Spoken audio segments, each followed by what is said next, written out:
잃어버린 반지. 영적인 문제에 대한 상담가로서 사람들을 만나던 시기에 나는 일주일에 2번씩 어느 여성 암 환자를 찾아가곤 했다. 그 여성은 40대 중반의 교사였는데 의사로부터 몇 달밖에 살 수 없다는 진단을 받았다.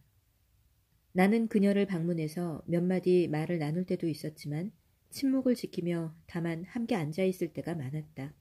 그때 그녀는 처음으로 바쁜 교사 시절에는 존재하는지조차 알지 못했던 내면의 침묵을 발견할 수 있었다. 그런데 어느 날 방문하니 그녀는 몹시 낙담하고 화가 나 있었다. 무슨 일이 있었나요? 라고 묻자 다이아몬드 반지가 없어졌다고 했다. 금전적인 가치도 있는 것이지만 중요한 추억이 담긴 물건이었다. 분명 매일 반나절씩 간병하러 오는 여성이 훔친 것이 틀림없다고 그녀는 말했다. 환자에게 어떻게 그토록 냉정하고 무자비한 짓을 할 수 있는지 그녀는 이해할 수 없었다. 그리고 그 여성에게 캐물어야 할지 아니면 곧바로 경찰에 알리는 편이 나을지 내 의견을 구했다. 나는 그녀에게 어떻게 하라고 말해줄 수는 없지만 그녀의 삶에 이 시점에서 반지든 다른 어떤 물건이든 그것이 과연 얼마나 중요한 것인가를 생각해 보라고 조언했다. 그녀는 말했다. 당신은 이해하지 못해요. 그건 할머니가 물려주신 반지예요.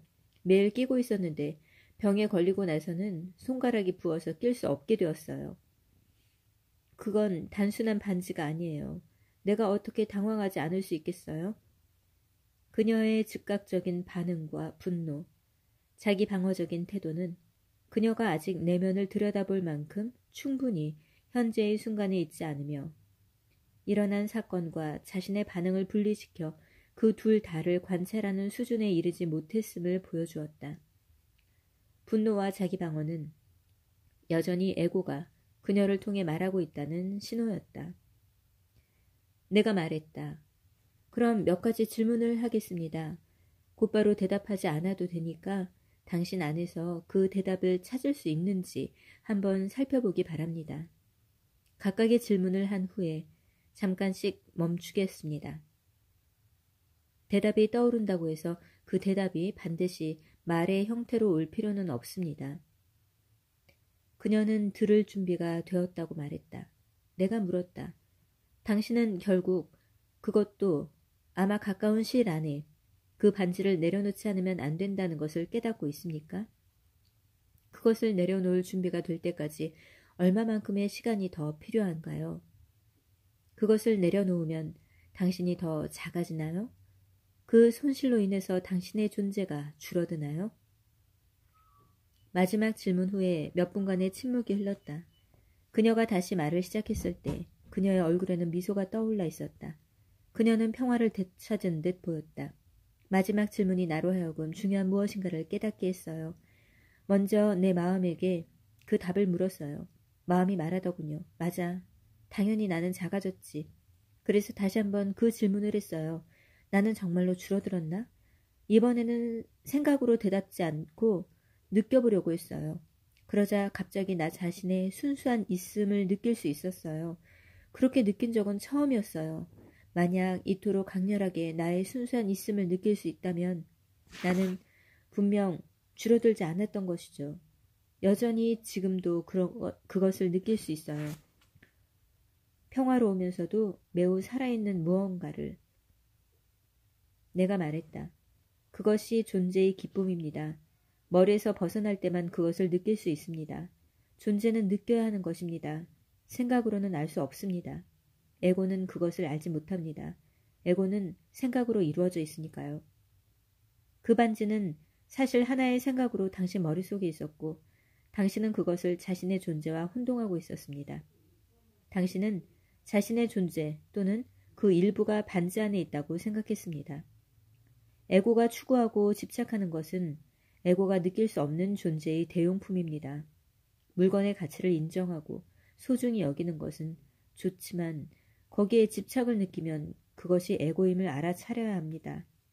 그리고 사실 당신은 물건이 아니라 물건에 들어가 있는 나를 나의 것이라는 생각에 집착하고 있는 것입니다. 상상을 완전하게 받아들이면 그때마다 당신은 에고를 넘어서 갈 수 있습니다. 그때 당신의 존재, 즉 의식 그 자체가 나타나게 됩니다. 이제야 지금까지 아무리 해도 알 수 없던 누가 너의 겉옷을 달라고 하면 너의 속옷까지 주어라 라는 예수님 말씀의 의미를 이해하게 되었어요. 내가 말했다. 그렇습니다. 그 말은 결코 문에 자물쇠를 잠그지 말라는 의미가 아닙니다. 때로는 사물을 내려놓는 것이 지키거나 매달리는 것보다 훨씬 강력한 힘이라는 뜻입니다. 신체가 점점 쇠약해져간 마지막 주 동안 그녀는 마치 안에서부터 빛이 비쳐나오는 것처럼 더욱더 빛이 났다.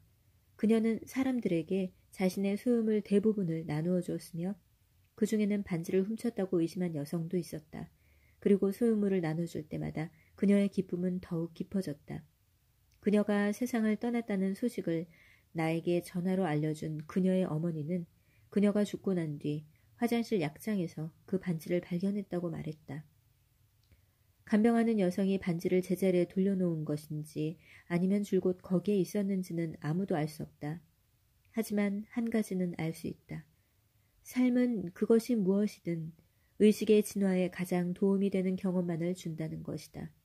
그렇다면 이것이 자신에게 필요한 그 경험이라는 것을 어떻게 아는가? 이것이 지금 이 순간 당신에게 일어나고 있는 경험이기 때문이다. 그러면 자신의 소유물에 자부심을 갖거나 자기보다 더 많이 가진 사람에 대해 분한 감정을 갖는 것은 잘못된 일인가? 전혀 그렇지 않다. 자부심, 돋보이려는 욕구, 남보다 더 많이를 통해 자아가 확실히 강화되고 남보다 더 적게에 의해 위축되는 것은 옳은 것도 아니고 잘못된 것도 아니다. 그것은 단지 에고일 뿐이다. 에고는 잘못된 것이 아니며 단지 무의식일 뿐이다. 당신 안에 있는 에고를 관찰할 때 당신은 그 너머로 가기 시작한다. 에고를 너무 심각하게 받아들이지 않는 것이 좋다. 당신 안에서 에고의 행위를 감지하게 되면 미소 지으라.